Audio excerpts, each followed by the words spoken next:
욥기 42장 5절, 6절 말씀 우리 같이 한 목소리로 보겠습니다. 내가 주께 대하여 귀로 듣기만 하였사오나 이제는 눈으로 주를 배움나이다. 그러므로 내가 스스로 거두어 드리고 티끌과 재 가운데에서 회개하나이다. 아멘. 오늘 제가 여러분들하고 나누려고 하는 말씀의 제목은 믿음이 무너질 때 세워지는 믿음입니다. 하나님이 신앙생활을 오래 하다 보니까 또 모태신앙도 있을 수 있고 또는 한 40년, 50년 신앙생활을 한 분들도 계실 수 있는데 신앙생활을 오래 하다 보니까 하나님이 익숙해지셨나요? 말하자면 하나님께서는 행하시는 것들을 내가 대략 이해할 수 있고 하나님께서 앞으로 내 인생을 어떻게 인도하실 것에 대해서도 어느 정도 예측이 가능하고 또 예수를 믿고 살아가며 하나님을 신뢰한다고 하는 나의 삶 속에서 놀라는 일들은 별로 일어나지 않나요? 우리가 무엇이든지 사물이든지 사람이든지 세월이 흘러가면 익숙해지는 게 정상이잖아요. 다 익숙해져요. 심지어 가난도 익숙해질 수 있고 고난도 익숙해질 수 있어요. 그런 상황 가운데 오래 있다 보면 익숙해질 수 있죠. 그런데 하나님도 과연 익숙해질 수 있는 건가? 신앙생활이라는 것도 익숙해져서 더 이상은 놀랄 일이 안 일어날 수도 있는 건가? 이런 생각들을 한번 해보셨습니까? 만일 우리가 예수를 믿고 하나님을 섬긴다고 하면서도 우리가 더 이상 놀랄 일이 없고 이제는 하나님이 많이 친해져서 익숙해져 있고 하나님이 하시는 것들도 이제는 오래 내가 신앙생활하고 성경을 공부하고 해서 대략 하나님이 어떤 방식으로 이럴 때는 어떻게 하시는지 이런 상황에서는 어떤 방식으로 나를 이끄시는지 행하시는지를 예측할 수 있고 또 이게 익숙해졌다고 말할 수 있는 사람이 있다면 그 사람은 거의 하나님이 되었거나 또는 그런 하나님은 더 이상 하나님이 아니실 겁니다. 우리가 모든 사람에 대해서 모든 사물에 대해서 모든 상황에 대해서 익숙해질 수 있습니다. 그러나 신앙생활은 익숙해지는 게 아닙니다. 이 부분을 알지 못하면 우리는 신앙생활을 오래 할수록 나빠질 수 있습니다. 이런 말씀을 욥기에 있는 말씀을 통해서 제가 나누려고 하는데 기본적으로 우리는 우리 자신들의 판단의 능력이나 어떤 이성의 능력을 과대평가하는 경향이 있고 하나님이 뭔가 나한테 말씀하시면 내가 알아들을 것이라는 가정을 가지고 살아가기가 굉장히 쉽습니다. 우리는 아이들을 길러보면 아이들이 엄마 이거 왜 그러는 거야? 라고 그러면 그것에 대해서 설명해 줄 수 있지만 설명해도 못 알아듣는 게 많기 때문에 충분한 설명을 하지 못할 때가 많습니다.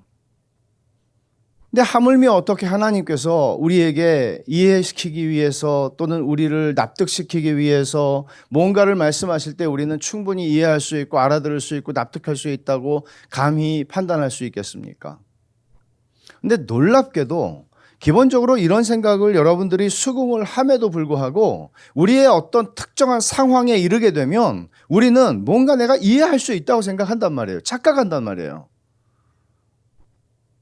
그래서 우리가 던지는 모든 왜라고 하는 질문에 대해서는 우리가 설명해 주면 알아들을 수 있습니다라는 전제를 가지고 그런 기도를 하거나 그런 질문을 하나님께 던지게 되는 것이죠. 또 우리가 가지고 있는 교만한 생각 가운데 하나는 하나님이 하시는 일을 이해하고 납득하면 따라가고 순종할 수 있다는 생각입니다. 어떻게 우리가 하나님의 생각과 하나님의 뜻을 다 이해하고 납득하기 때문에 따라갈 수 있겠습니까? 과연 우리가 이해하고 납득해서 따라간 것들은 여러분들의 지난 신앙생활을 돌아보면 뭐가 있습니까? 그것들이. 납득해야만 따라가는 것이라면 그것은 더 이상 신앙이 아니고 우리가 믿는 하나님은 성경에서 말씀하고 있는 하나님은 아닐 겁니다. 그래서 이런 하나님을 이렇게 표현할 수는 없습니다만은 익숙해진 하나님 혹은 길들여진 하나님이라고 볼 수 있어요. 다 알아요. 어떻게 할지 다 알아요.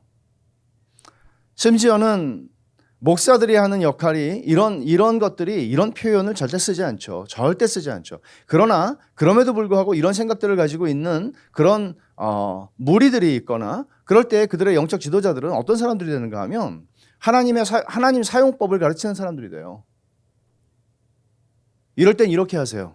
그럼 하나님이 꼼짝 못합니다. 이럴 땐 이렇게 하세요. 그럼 하나님이 응답하세요. 이럴 때는 그렇게 하면 안 되고 이렇게 하세요. 그럼 하나님이 보좌에서 일어나서 일하십니다. 이런 식의 표현들을 쓰는 것이죠. 하나님 사용법을 알고 있는 사람들이 목사가 되는 거죠. 그걸 가장 잘 알고 있는 사람들이 훌륭한 목사겠죠. 이런 것들을 우리는 이런 표현법, 이런 거칠고 이런 좀 조악한 이런 표현들을 쓰지는 않지만 이런 것들이 가정들이 우리 안에 굉장히 많이 있다는 것이죠. 여러분들이 그런 교회를 다니지는 않지만 그런 생각들을 우리가 굉장히 많이 하고 산다는 거예요. 이런 것들을 하나님께서 다루시죠. 어떤 방식으로 다룰 수 있는가 하면 고난이라는 방식을 통해서 다루세요.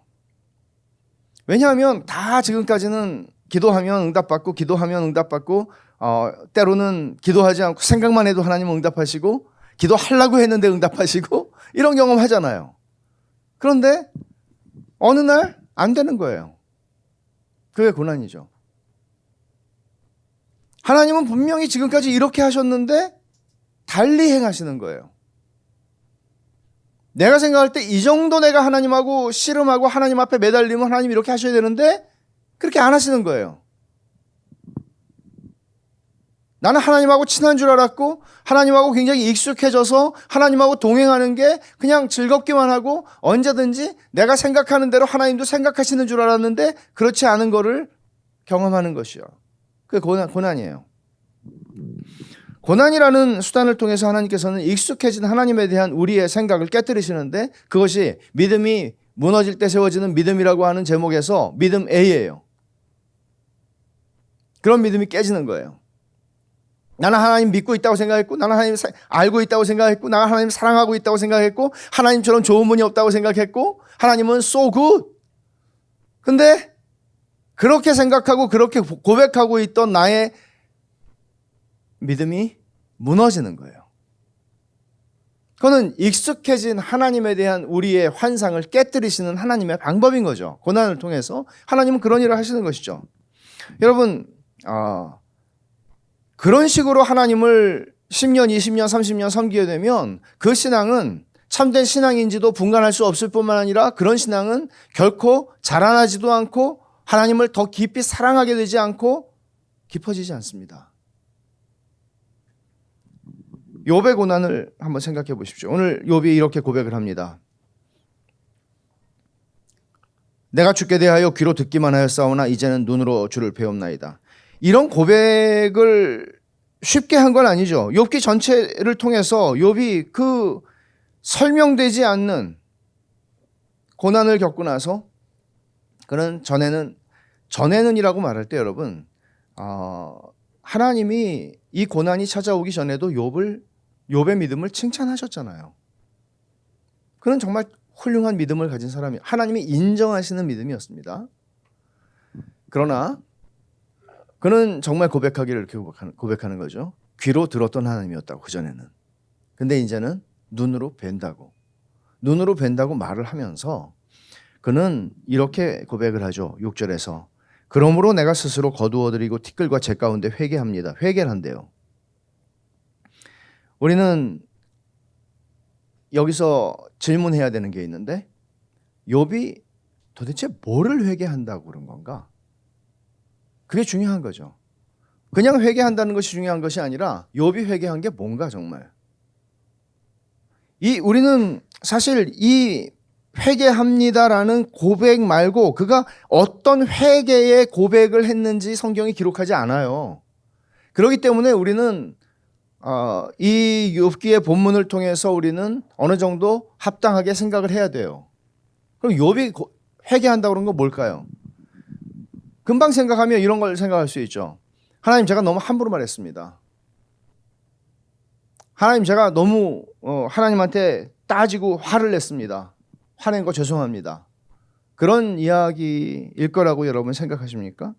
욥이 지금까지 친구들의 비난을 감수하면서 굽히지 않고 하나님께 항변해왔던 내용들을 거두어드리고 회개하는 것이라면 그건 욥기의 내용을 뒤집는 거죠. 왜냐하면 하나님께서는 욥을 인정하셨거든요.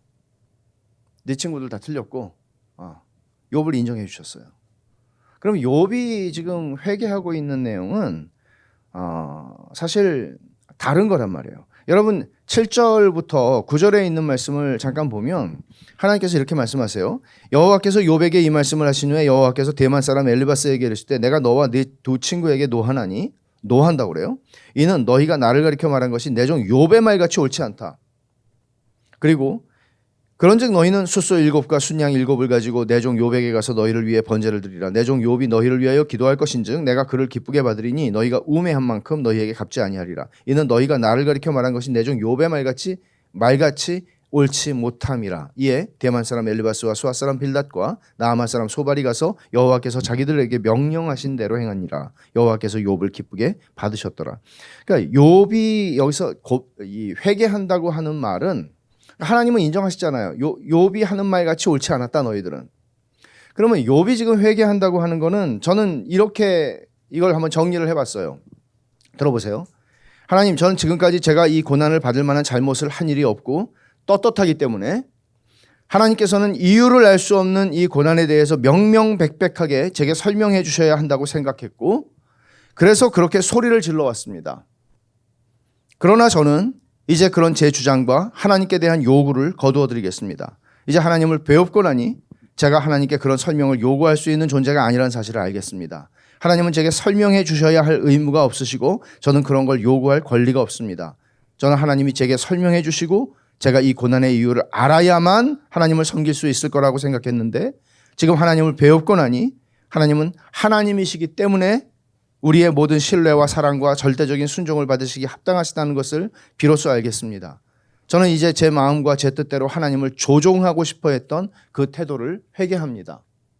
단순히 욥이 화를 내거나 하나님을 향해서 좀 무례하게 굴었거나 그런 차원의 이야기가 아니라 자기가 가지고 있었던 그 전에 하나님이 인정해 주셨던 믿음임에도 불구하고 자기가 가지고 있었던 하나님에 대한 그런 태도들을 보기 시작한 거죠.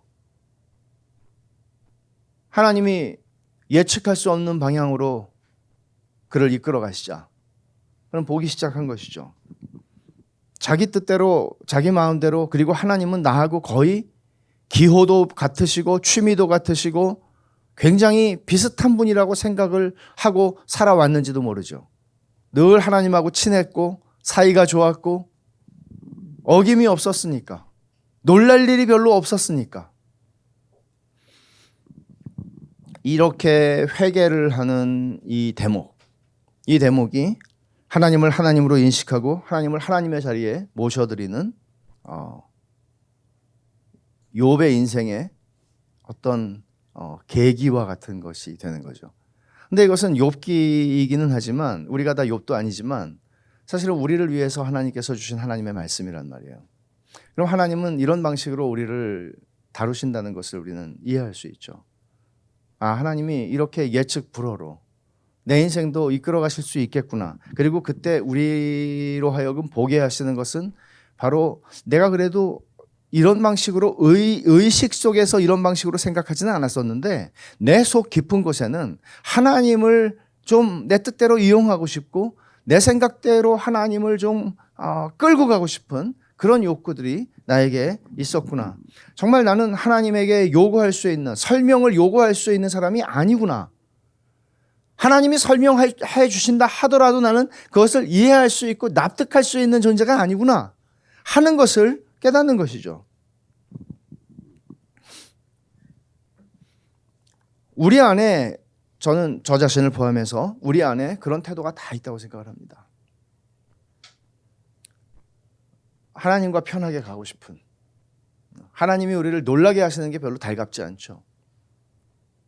실제로 욥기의 마지막 부분을 세심하게 읽어보면 앞에서 욥이 던진 그 많은 질문에 대해서 하나님이 설명을 해주십니까? 설명하시지 않습니다.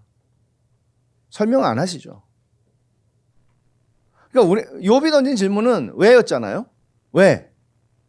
근데 하나님이 주신 대답은 뭔가 하면 왜에 대한 대답이 나예요. 내가 답이다. 귀로 들었는데 눈으로 뵈니까 더 이상 질문이 없어지는 거예요. 왜? 그분이 하나님이시니까. 사람이면 우리는 잘 만났어요. 나 이제 따질 일이 있어요. 그동안 어디가 있었어요? 그리고 따지고 될 거예요. 설명해 주세요. 지금까지 내가 친구들하고 얘기했던 이 모든 질문들에 대해서 설명해 주세요. 따지려고 될 거예요. 근데 욥은 따지질 않아요. 왜? 왜라고 하는 그 수많은 질문을 던졌지만 그 대답은 그분이 하나님이시기 때문이에요. 하나님이 답이셨던 거예요. 욥의 고난의 이야기의 핵심은 하나님을 우리가 충분히 그리고 완전히 이해하고 인식하고 판단할 수 있는 분이라고 생각하지 말라는 거예요. 그분은 하나님이시다. 이게 욥기를 통해서 하나님이 우리에게 주시고 싶은 말씀이에요. 우리에게는 살다 보면 하나님은 이렇게 하셔야 돼. 세상에 부조리나 불의한 일들이나 또는 내 인생 가운데에서 어떤 일들이 일어날 때 하나님이 이렇게 하시면 안 되지. 하나님은 이렇게 하시면 안 돼. 이런 생각들, 우리는 이런 말들 합니다. 하나님이 선하시다면 이렇게 하실 수 없지. 이런 모든 우리의 생각이나 또는 우리의 잠재의식 속에 머물러 있는 것들이라 할지라도 또는 그것이 우리의 입술을 통해서 나오는 것이라 할지라도 이 모든 것들을 다 잠재우는 것이죠. 우리가 과연 그렇게 하나님은 이렇게 하셔야 된다고 규정할 수 있을까? 그럴 수 없다는 것입니다. 내가 생각하는 것과 다른 방식으로 어떤 일이 일어나고 있고 내 인생 가운데 하나님이 그런 방식으로 나를 이끌어가고 계실 때 그리고 내가 절대 동의할 수도 없고 인정할 수도 없는 일들이 내 인생 가운데에서 일어나고 있을 때 우리가 하는 질문이 그런 거잖아요. 하나님이 이렇게 하시면 안 되죠. 하나님. 이게 욥기에서 욥이 경험했던 이야기죠. 욥이 하나님이 이렇게 하시는 건 아니죠. 나한테. 만약에 여러분이 여러분의 인생에서 그런 하나님을 확인하는 수준에서 그저 하나님은 이렇게 하실 줄 알았는데 그렇지. 하나님은 역시 이렇게 하시는구나. 이런 수준에서 여러분들이 신앙생활에서 하나님을 경험하고 있거나 이런 수준에서 하나님을 만나고 살아간다면 여러분들의 그 신앙은 정말 참되신 하나님을 더 깊이 알고 더 깊이 사랑하고 그분을 즐거워하는 자리로 갈 수가 없어요. 여러분들이 규정한 납득하고 이해할 수 있는 하나님의 수준으로 무한하시고 영광스러운 하나님을 축소하는 것이죠. 그래서 고난의 경험은 하나님이 단지 하나님이시기 때문에 하나님이 하나님이시라는 이유 단 하나로 하나님을 사랑하고 신뢰하는 자리로 우리를 데리고 가는 것이에요. 이 점에서 고난은 사람마다 다양한 방식으로 다양한 정도로 찾아오지만 근본적으로는 하나님이 우리에게 익숙해진 하나님이실 수 없고 길들여지실 수도 없으며 또 하나님을 이만큼 오래 살며 하나님을 섬겼으니 나는 이제 하나님이 어떻게 하실지 대충 알아 라고 말할 수는 없게 하는 것이죠. 고난 속에서 내 예상과 기대가 깨질 때 어떤 일이 일어나요? 믿음이 무너지는 것 같은 경험을 하죠. 내가 지금까지 하나님을 믿어왔는데 이게 뭔가? 가짜였나? 내가 가짜 신앙을 가지고 살아왔던 건가? 그런 생각을 하는 거예요. 근데 사실 이 고난이라고 하는 것을 변장한 축복이라고도 말을 많이 하지만 그 변장한 축복이라고 말할 때조차도 그 축복이 과연 어떤 의미에서 축복이겠습니까? 그 축복은 사실 창조주 하나님을 피조물이 아닌, 내가 어깨를 나란히 할 수 있는 분이 아닌, 그냥 하나님을 하나님이시기 때문에 사랑할 수 있는 자리까지 우리를 데리고 가신다는 면에서 고난은 축복인 것이죠. 다른 축복이 아니라 하나님을 하나님으로 믿게 만드는 축복이에요. 사실은 굉장한 이 귀로 듣는 신앙에서 눈으로 보는 신앙으로 우리를 데려가는 축복이란 말이에요. 고난이라는 것은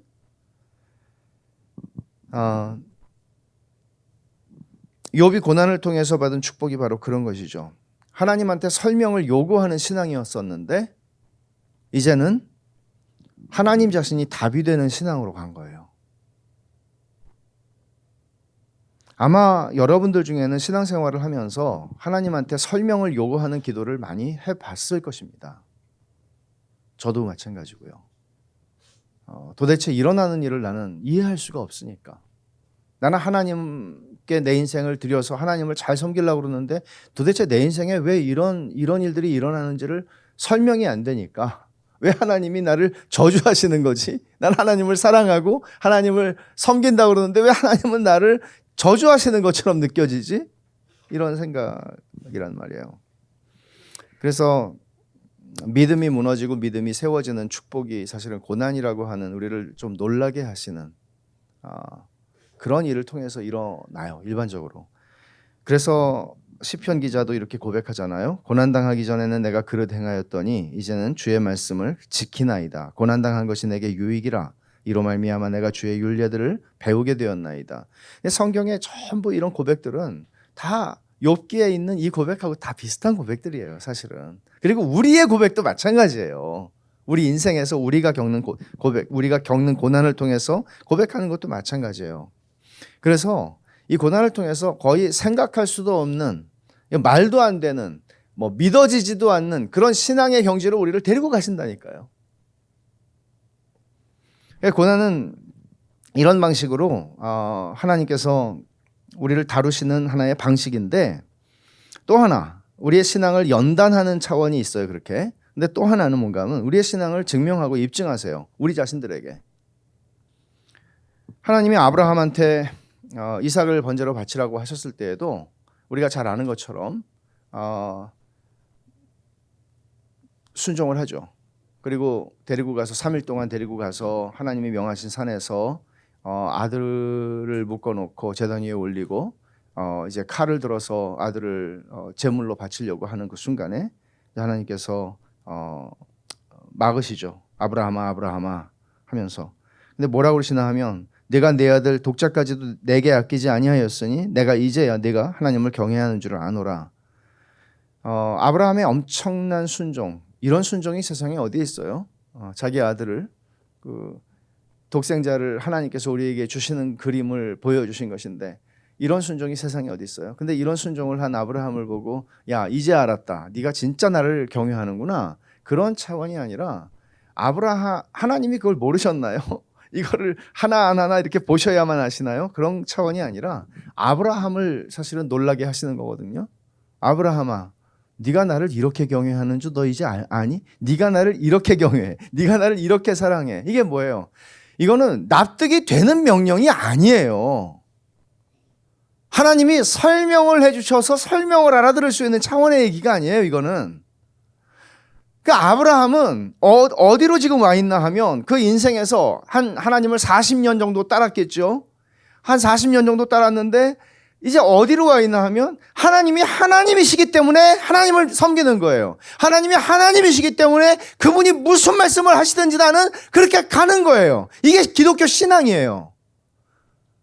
내가 납득할 수 있고 내가 알아들을 수 있고 내가 고개가 끄떡끄떡해져야 하나님을 따라가는 게 신앙이 아니고, 처음에는 그렇게 시작하지만 하나님은 그런 신앙을 무너뜨리세요. 그 신앙이 무너지는 게 고통스럽죠. 근데 그 신앙이 무너져야 그 자리에서 하나님이 하나님이시기 때문에 하나님을 사랑하게 되고, 하나님이 하나님이시기 때문에 그분을 경외하게 되고, 하나님이 하나님이시기 때문에 더 이상 왜라는 질문이 아니고 하나님이 답이 되는 인생을 살게 만드시는 거예요. 이런 자리로 하나님은 우리를 데리고 가신다고요. 여러분이 많이 들어보셨을 텐데 호레이쇼 스패포드라고 하는 분의 이야기입니다. 이분이 1871년 19세기 말 시카고에서 굉장히 돈을 많이 번 사업가이기도 했고 변호사이기도 했고 또 D.L. 무디의 아주 신실한 후원자이기도 했습니다. 1871년, 제가 1871년이라고 얘기하는 거는 시카고에 정말 시카고 역사에 잊어버릴 수 없는 대화자가 났고 그때 자기 건물을 다 잃어버렸습니다. 재산을 다 잃어버렸습니다. 그는 그때로부터 2년 뒤에 조금 이제 회복을 해가고 있는 과정에서 아내와 딸만 넷이었는데 이제 가족들이 영국으로 이제 휴가를 가기로 한 거죠. 근데 이제 자기는 뭔가를 처리하고 가야 되니까 좀 다음 배로 가고 먼저 배를 태워서 내 딸과 아내를 태워서 보냅니다. 대서양에서 여객선이 충돌을 해서 내 딸이 다 죽습니다. 그리고 아내로부터 전보를 받게 되죠. 내 딸이 죽었고 자기는 구조를 받았다. 뭐 한꺼번에 내 딸이 다 죽었으니까 이거는 거의 욥기에서 욥이 경험하는 것 비슷한 그런 경험 같아요. 재산도 다 잃어버렸어요. 자식들도 다 잃어버렸어요. 아내는 남았어요. 시리에 빠져서 영국에 도착해 있는 아내를 데려오기 위해서 영국으로 가던 중에 침몰 해역을 지나게 되죠. 왜 우리도 세월호 보면은 거기 그 부분이 있잖아요. 침몰 해역을 그럴 때 여러분 가족들의 마음이 얼마나 찢어지겠어요. 부모들의 마음이 얼마나 찢어지겠어요. 스패포드 씨도 깊은 고통 속에서 침몰 해역을 지나면서 하나님 앞에 기도를 하고 있는데 이상하게 설명할 수 없는 이런 게 이제 설명할 수 없는 거죠. 설명할 수 없는 마음의 평안함을 하나님께서 주시는 것을 경험한 것이죠. 그리고는 그가 쓴 시가 내 평생에 가는 길 순탄하여 늘 잔잔한 강 같든지 큰 풍파로 무섭고 어렵든지 나의 영혼은 늘 편하다. 내 영혼 평안해. 내 영혼 평안해. 이 시이고 이것을 이제 찬송으로 만들어서 우리가 부르고 있는데 이런 질문을 던지고 싶은 거죠. 말할 수 없는 정말 참담한 비극이잖아요. 내 딸을 다 잃어버렸어요. 사고로. 스패포드 씨가 무슨 나쁜 짓이나 하고 돌아다니던 사람이 아니라 D.L. 무디를 신실하게 후원했던 정말 신실한 그리스도인이었고 증인의 삶을 살아가는 사람이었어요. 그런데 이런 일들이 일어났단 말이죠. 근데 도대체 이 사람으로 하여금 그 마음의 평안을 그 사람의 모든 감정들을 다 잔잔케 할 수 있는 그런 평안함은 도대체 어떻게 설명할 수 있는 건가? 이런 건 도대체 어디서 오는 건가? 어쩌면 저는 이 내 평생에 가는 길 순탄하여 늘 잔잔한 강 같든지 이 찬송 속에서 가사 속에서 그저 저의 생각이죠. 스패포드 씨의 일기를 읽은 것도 아니고 저의 생각이에요. 하나님께서는 이분에게도 이런 신실한 분에게도 하나님께서는 익숙한 하나님에 대한 환상을 깨뜨리시고 하나님이 되시는구나.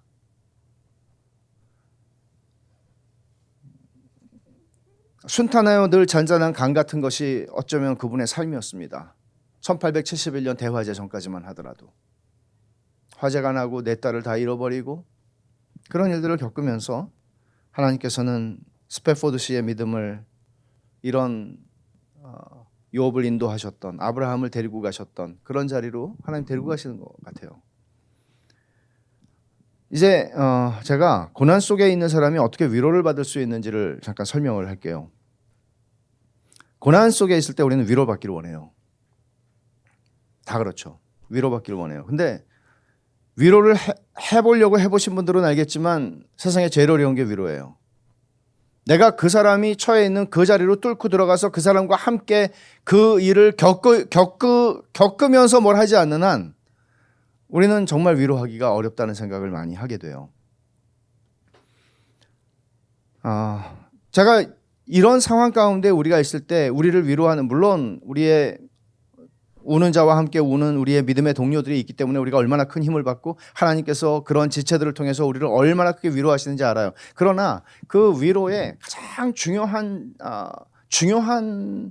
그 핵심은 뭔가 하면 그것은 사실은 하나님을 아는 지식이라고도 할 수 있고 하나님의 약속이라고도 할 수 있고 하나님의 성품이라고도 할 수 있고 성경의 가르침이라고 할 수 있고 교리예요. 가령 고난 속에서 사람들이 자기 자책을 하게 되거나 또는 자기 죄에 대한 벌을 받는다고 생각하는 경우들도 많이 있는데 콩고 선교사였던 헬렌 로즈비어라고 하는 선교사님이 계세요. 여자 의사였어요. 그리고 싱글로 콩고에 들어가서 병원을 세우고 정말 사역을 여느 남자 선교사들이 부부 선교사들이 했던 것과 비교할 수 없을 정도로 많은 일들을 이루신 분이에요. 그런데 콩고에 내전이 일어나게 되고 내전에서 반군에게 붙잡혀서 내전에서 다 선교사들 떠났는데 헬렌은 떠나지 않고 계시다가 거기서 반군들에게 붙잡혀서 그 반군들에게 용간을 당하는 일이 일어나고 포로로 잡혀서 1년 넘게 세월을 보내게 됩니다. 그런 세월 속에서 헬렌 로즈비어가 가지게 되었던 생각 가운데는 이런 생각들이 되게 많았다는 거죠. 하나님이 나를 정말 버리셨나?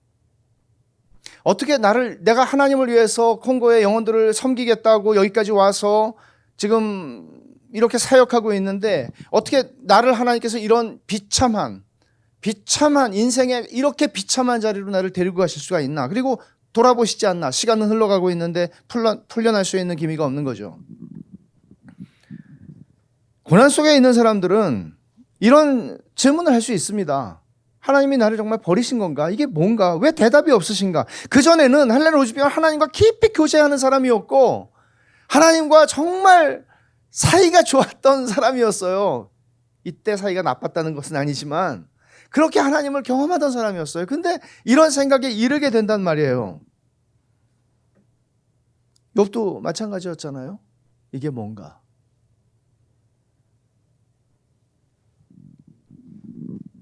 욥의 친구들은 욥이 겪는 고난을 욥의 잘못에 대한 하나님의 벌이다 하는 관점을 기본적으로는 벗어나지 못했어요.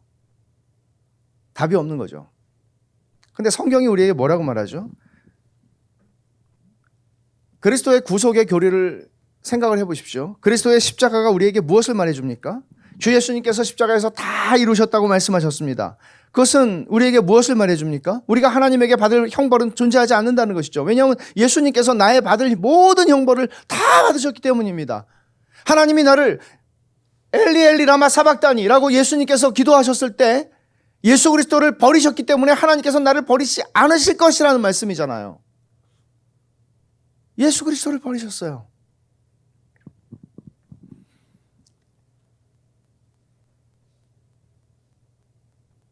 죄로 말미암아 우리가 받아야 할 어떤 벌도 더 이상 존재하지 않는다는 것. 예수님께서 내가 받을 모든 형벌을 십자가에서 다 가져가셨다는 것. 이게 십자가가 우리에게 말해주는 것 아닙니까?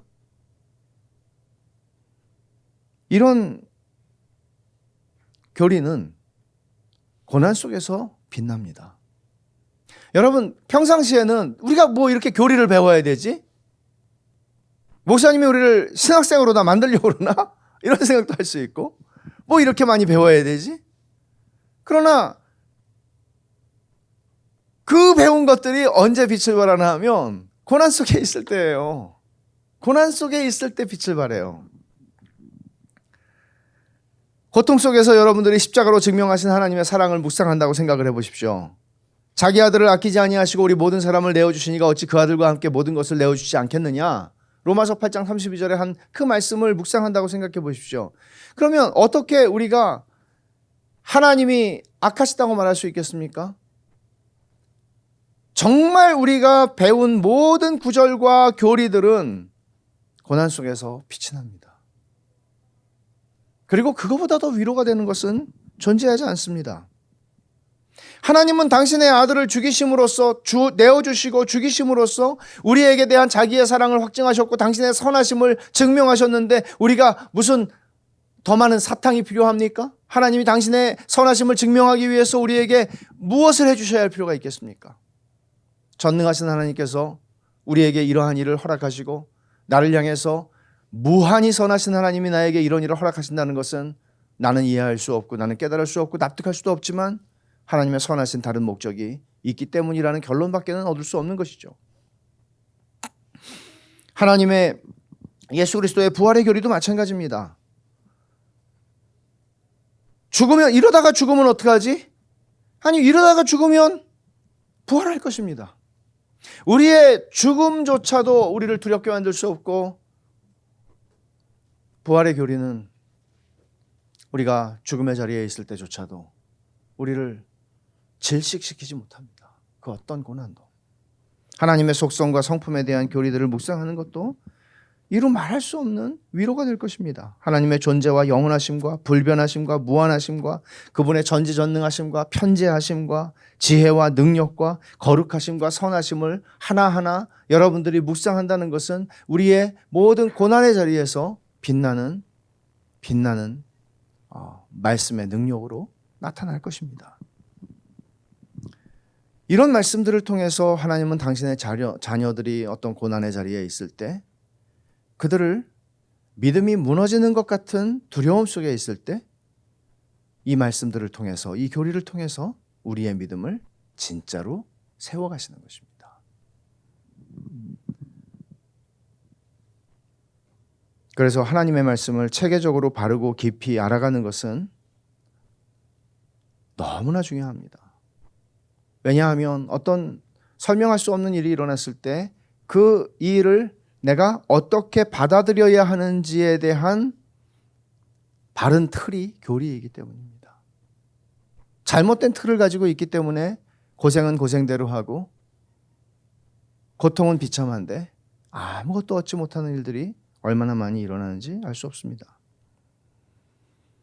그러니 하나님 말씀을 통해서 우리가 정말 바르게 체계적으로 하나님의 말씀을 이해하고 배우고 알아가는 것은 너무나 중요한 것입니다.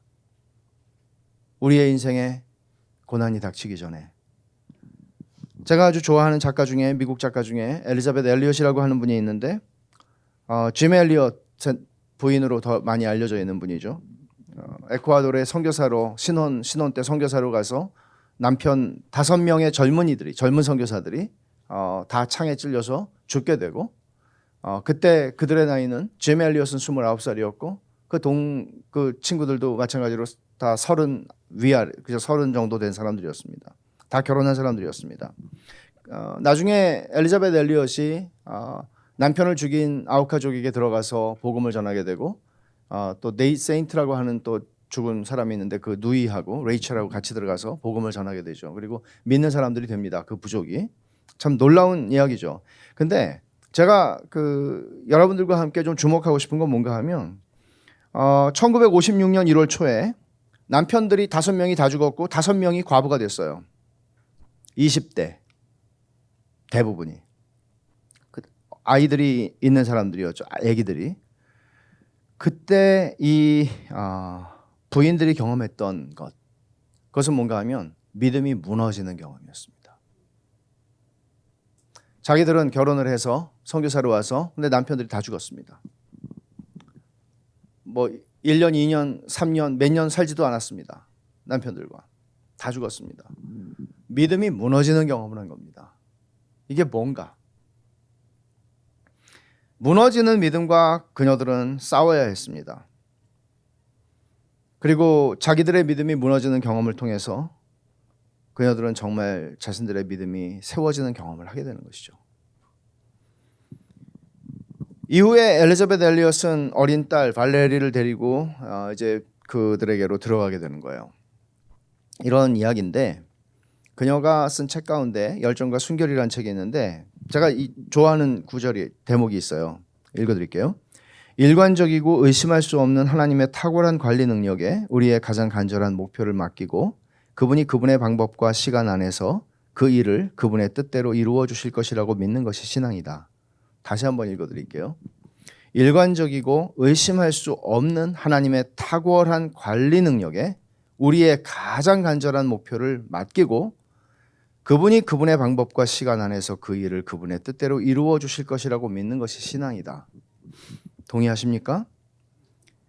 30살이 되기도 전에 남편이 죽고 어린 딸을 혼자 길러야 하는 성교지에 남겨져서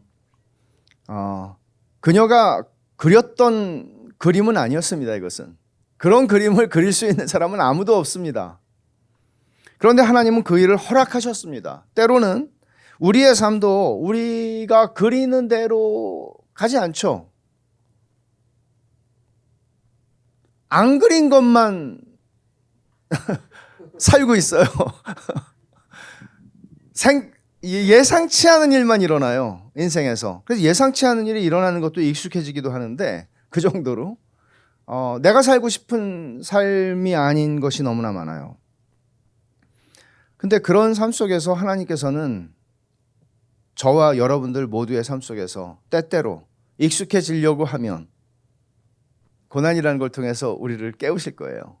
그리고 나는 네가 익숙해질 수 있는 대상이 아니다. 이거를 가르치실 거예요. 이렇게 해서 진짜 견고한 믿음이 세워지는 것 같아요. 근데 그렇게 견고한 믿음이 세워지는 거는 우리가 생각하는 것처럼 차곡차곡 하나씩 쌓아가면 되는 것이 아니라 너무나 많은 불순물들이 섞여 있는 것이기 때문에 하나님께서 그것들을 또 한번 흔드시고 더 순도 높게 만드셔서 우리의 믿음을 정말 견고하게 세워가시는 것 같아요. 그분의 방법, 그분의 시간, 그분의 뜻대로 말이죠. 하나님은 아까 엘리자베트 엘리엇 얘기를 잠깐 했는데 그녀의 책에 보면은 이런 전제들이 많이 나와요. 제가 그냥 이 사람은 이런 얘기를 한다 이렇게 정리한 건데 하나님은 당신이 원하는 대로 일하시는 분이 아니다. 당신이 원하는 대로 독자들에게 당신이 원하는 대로 일하시는 분이 아니다. 하나님은 당신이 간절히 기도한 대로 일하시는 분도 아니다. 하나님은 자유로운 주권자시다. 신앙은 내가 바라는 모든 걸 다 내려놓고 이런 하나님 자신을 바라보는 것이다. 이런 이야기들이 그게 그냥 나온 얘기는 아닐 것 같아요. 그런 경험을 한 거예요. 신앙이 무너지는 경험을 한 거예요. 그리고 거기 진짜 신앙이 세워지는 경험을 한 것이죠. 저는 그러기를 원해요. 하나님이 저를 그런 신앙의 자리로 데려가시는 것을 기대해요. 그리고 우리가 마땅히 하나님의 자녀로서 그런 기대를 하는 것은 마땅한 것이에요. 여러분은 지금까지 신앙생활 하면서 이런 신앙에 대해서 얼만큼 많이 생각해 보셨어요? 그렇지 않았다면 이런 신앙을 생각할 수 있는 계기가 될 수 있으면 좋겠어요. 하나님은 익숙해질 수 있는 분이 아니시고요. 길들여지실 수 있는 분도 아니시고 내가 예측할 수 있는 분도 아니세요. 하나님은 하나님이시니까. 하나님은 그런 것만이 아니라 다니엘의 세 친구가 풀무 속에 있을 때 풀무 속으로 들어오시는 하나님이세요. 우리가 여전히 죄인으로 살아가고 있을 때에 죄인 가운데로 들어오시는 하나님이세요. 세상 어디에도 이런 종교는 이런 하나님은 없어요. 예수님께서 공생의 3년 동안에 표적을 통해서 당신의 메시아 되심을 나타내셨고 하나님이심을 말씀하셨습니다. 하지만 주님은 로마 군인들에게 잡히셨고 사형 언도를 받으셨고 십자가에 달리셨습니다. 그때 제자들은 자기들의 믿음이 무너지는 경험을 했을 겁니다. 그래서 다 도망갔잖아요. 요한이 십자가 밑에 앉아 있었고 여인들이 있었습니다. 예수님의 어머니 마리아와. 근데 저는 이런 생각을 해요. 요한이나 여인들이나 예수님께서 운명하시는 순간까지도 내려오셔서 알잖아요. 예수님의 능력을. 물로 포도주를 만드시는 분이고 죽은 자를 살리시는 분이고 바람과 바다를 잔잔케 하시는 하나님이시잖아요. 그분이 내려오셔서 보란듯이 내려오셔서 하늘에서 불을 명하여 혹은 12영이나 더 되는 천사들을 부르셔서 그들을 다 멸하시는 그런 기대를 주님 제발 내려오셔서 그렇게 저는 생각했을 거라는 그런 상상을 합니다. 그러나 주님은 바울이 고린도후서에서 말한 것처럼 약하심으로 십자가에 못 박혀 죽으셨습니다. 그런 일은 일어나지 않았습니다. 자기들은 그런 일이 일어나기를 바랬고 이렇게 돼야지 어떻게 주님이 죽으실 수 있어? 이렇게 생각을 하고 있었지만 주님은 죽으셨습니다. 약하셔서 죽으셨습니다. 수치와 고통을 안고 죽으셨습니다. 그리고 요한이나 여인들의 믿음도 무너지는 경험을 동일하게 허락하셨습니다. 십자가는 아무도 생각하지 못한 방법입니다. 누가 봐도 승리가 아니라 이것은 모든 게 무너지는 패배입니다. 하나님은 이런 방법으로 우리를 이끄십니다. 십자가의 방법, 이것밖에 없습니다. 참된 믿음이 세워지기 위해서 우리는 약하심으로 십자가에 못 박히신 그리스도를 보는 경험이 필요합니다. 그리고 그때 우리는 믿음으로 그 고난의 자리에서 그리스도와 깊은 연합을 경험하게 됩니다. 모든 것이 다 무너지는 줄 알고 있는데 하나님이 이렇게 우리의 믿음을 무너뜨리시면서 우리의 믿음을 세워가실 때 우리는 정말 울어야 할 시간인데도 깜짝 놀라서 웃을지도 모릅니다. 하나님이 우리를 그렇게 하실 수 있다고요. 놀랍게도 내 믿음이 그 시간에 가장 아름답고 순전하고 견고하게 세워지는 은혜를 입게 된다는 사실을 알기 때문이죠. 이런 하나님을 우리가 섬기고 있고 이런 하나님을 믿는 거예요. 얼마나 감사한 일입니까? 그 어떤 상황도 우리를 절망하게 할 수가 없습니다. 우리를 소망 없이 울게 할 수가 없습니다. 그래서 어떤 상황에서도 내가 원하는 것을 고집하는 것이 아니라 하나님 자신이 답임을 알고 그 하나님을 신뢰하는 그런 믿음의 자리로 다 같이 가십시다. 같이 기도하겠습니다.